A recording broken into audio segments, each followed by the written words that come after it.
Some worlds teach their children how to endure. Others teach them how to conquer.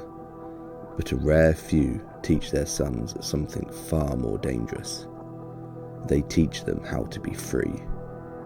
This was Chogoris, a world of wind, speed, and sky, and upon it was cast a Primarch who would never bow easily to chains.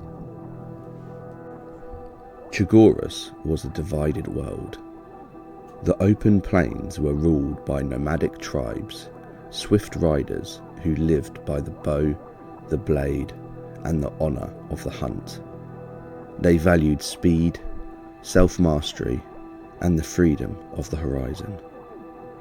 But beyond the mountains lay another realm, the Palatine cities, walled, rigid, and industrial. There, order was enforced by iron law, and freedom was traded for comfort and control. Chogoris was a world locked in quiet tension, between motion and stagnation, between the wind and the wall. When the Primarch's pod fell from the heavens, it did not land in a palace, nor a city. It came to rest upon the open plains, where the wind alone bore witness. The tribes took the child in, not as a king, but as one of their own. They named him Jaghatai. He grew as the steppes demanded, fast, fierce, and unbound. He learned to ride before he learned to rule, to hunt before he learned to command. He did not seek dominion, he sought mastery of body, of mind, of motion itself. As Jaghatai matured, the tribes rallied to him, not through conquest, but through respect. He became their Khan, not a tyrant, but a guide. He united the plains under a single cause, freedom. Against the Palatine cities, he did not wage war of attrition. He struck like the storm. Walls meant nothing to him. Supply lines vanished. Armies dissolved before they could engage. Speed was his weapon, adaptability his shield, and inevitability his greatest terror. The Palatine rulers believed themselves civilized. They believed order would always defeat chaos. They were wrong. When the cities fell, Jaghatai did not burn them, he broke their chains. He dismantled tyranny, but did not replace it with stratagem. He forced the cities to learn the lesson of the plains, adapt or perish. It was then that the Emperor came to Chogoris. He did not arrive as a conqueror, he arrived as an equal. The Emperor spoke of a galaxy reunited, of humanity bound together against extinction.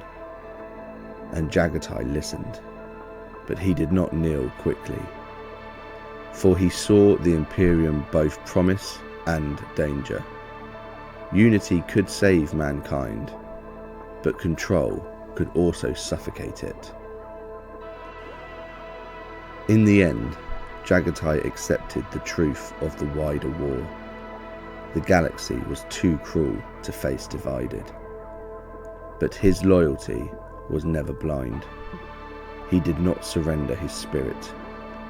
He chose his allegiance freely. He took command of the 5th Legion, warriors long misused, scattered, and underestimated. Under Jaghatai Khan, the 5th Legion was reborn. They became the masters of rapid warfare: strike, withdraw, encircle, destroy.